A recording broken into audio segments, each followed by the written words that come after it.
El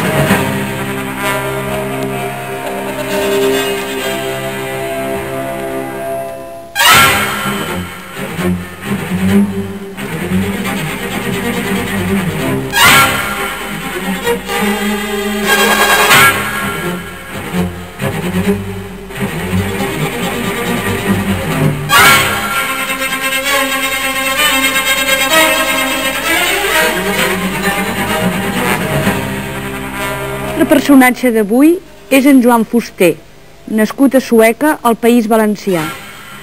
En Joan Fuster és hospitalari i cordial. Si vas a casa seva, pots deixar matar el temps fent tertúlia, una tertúlia del segle XVIII i de poble.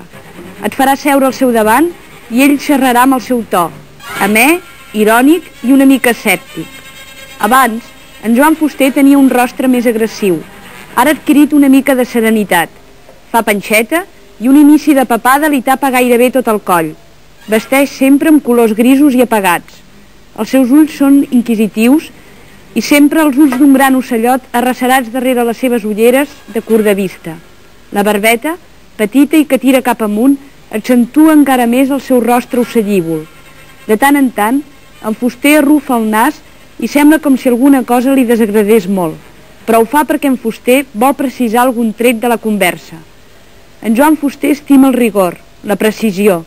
És una mena d'intel·lectual del segle XVIII, lúcid davant del seu món, prou escèptic per no deixar-se ensibornar per les falòrnies de la vanitat de ser un personatge. Per a ell hi ha una fita important, recuperar la integritat dels països catalans. Per aquesta fi, en Fuster hi ha esmerçat tota la seva vida i tot el seu esforç intel·lectual. Ell es defineix com un treballador del cervell i de la mà.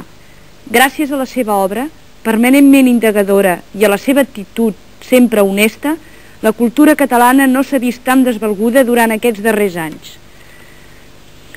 Joan Fuster, jo crec que l'entrevista amb tu per mi ha de ser una de les més difícils, perquè jo crec que és molt difícil definir-te. Ets historiador, ets crític, ets poeta, encara que molta gent no ho sàpiga, has estat una de les figures... He fet versos, que no és el mateix. Has estat una de les figures cabdals en la militància per retornar la identitat als països catalans, començant pel País Valencià. Tu estaries d'acord encara amb allò que de vegades has citat d'un personatge, l'escriptor francès que tu tant admires, Montaigne, allò que dius que tu mateix ets la matèria de la teva obra? La frase és vàlida, literalment vàlida, crec que per a una gran part de la meva obra. És a dir, jo, ja ho has dit, he fet, per exemple, treball d'historiador, l'historiador de la cultura, exactament. Aleshores, és clar, ja el tema se m'escapa, és a dir, no sóc jo la matèria del meu llibre, com deia Montaigne, però, bàsicament, tots els altres sí, fins i tot els polítics, perquè els llibres polítics que jo he escrit, són uns llibres precisament escrits per precisar-me a mi mateix unes respostes a uns interrogants que jo em feia. Per tant, en última instància, responen també a una necessitat personal. De més a més, és clar, doncs, tot allò que ha de... No cal dir la poesia lírica, que sempre és subjectiva, sinó també, doncs, l'assaig en si. Jo cada vegada que he anat al País Valencià i he parlat amb aquesta mena de deixebles que tens, que els trobes a tot arreu, perquè no solament són dins del camp dels historiadors de la cultura, sinó que els trobes entre els cantants, entre els pagesos, entre els més polititzats. Quan intento que m'expliquin d'on surt el fenomen Joan Fuster, no m'aclareixo gaire. Em diuen, oh, Joan Fuster és el nostre pare, en Joan Fuster és un mite, en Joan Fuster és intocable, però com va començar en Joan Fuster? Quins van ser els teus mestres i d'on surts tu? Bé, sortir del no-res també seria mentida dir-ho, no? Però realment, quan vaig començar a treballar més o menys en sèrio, seriosament, des del punt de vista intel·lectual, doncs allà el món local, el món de la cultura local, era realment un món desmantellat per la postguerra, sense cap al·licient, absolutament provincià, i realment jo vaig sortir de mi mateix, pot ser d'una inquietud estrictament personal, d'una reflexió íntima i naturalment perplex davant de la situació i amb unes grans dificultats de trobar, per exemple, mestres, com acabes de dir, o, per exemple, de trobar llibres, que pensa que estic parlant dels anys 40, trobar un llibre, no dic ja en català, sinó en castellà, que no fos un llibre mediocre i vulgar i d'aquells, i molt amissat per la censura, era molt difícil. Deixant a banda els llibres que després en parlarem, que has fet com a historiador de la cultura per recuperar la nostra identitat, de vegades he llegit que tu sents predilecció per uns llibres molt determinats, que són els llibres que tu et demostres a tu mateix com a pensador. O sigui, per exemple, diccionari per ociosos... Sí, realment m'ha passat una cosa de la qual en última instància no n'estic descontent, però que també trobo que és bastant injusta.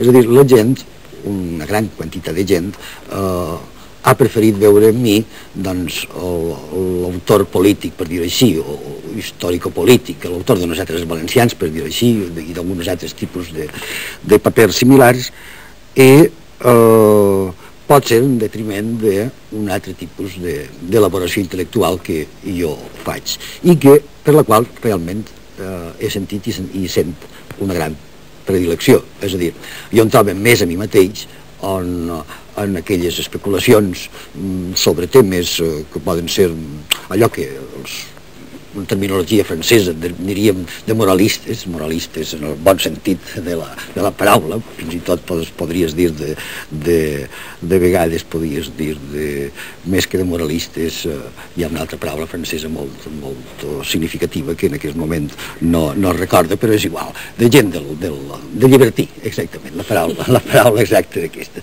de gent del segle XVII, del segle XVIII francès, els quals he admirat molt i admiro, i que realment doncs suposen en principi l'operació intel·lectual en el més absolut rigor, és a dir, concretament un racionalisme relativament, o tot l'algut que és capaç de donar de si, aplicat, això sí, a la diversitat dels temes que dona cada dia la vida, sobre els quals tinc una curiositat realment insaciable, afortunadament, encara no se m'ha acabat. I aleshores és per això que tu moltes vegades t'has definit a tu mateix com una mena de Diderot de poble? Bé, era una manera de dir-ho. Era una manera de dir-ho perquè la gent de vegades necessita una fórmula explícita, una referència consagrada per a qualificar una persona. A vegades m'han dit un Voltaire de poble, de vegades un Diderot de poble. Doncs a mi no em sap greu tot això, evidentment jo em trobo molt lluny de Voltaire, em trobo molt lluny de Diderot, en moltes coses, naturalment. Ara, el sentir-me hereu, diríem, d'aquesta família, d'aquesta tradició intel·lectual europea, en la qual hauríem de posar, naturalment, el senyor Montaigne, el senyor de Montaigne, exactament, en els orígens, potser, o Erasme de Rotterdam, que també és un altre personatge que m'ha apassionat molt, doncs sentir-me hereu d'aquesta tradició, d'aquesta família de pensadors, doncs és una cosa que em satisfà moltíssim. Mira, és una manera de caracteritzar-te relativament fàcil i a mi no em desagrada. Aleshores, el fet de que hagis escrit llibres com El País Valencià, El País Valenciano, o Nosaltres els Valencians, ha estat més per una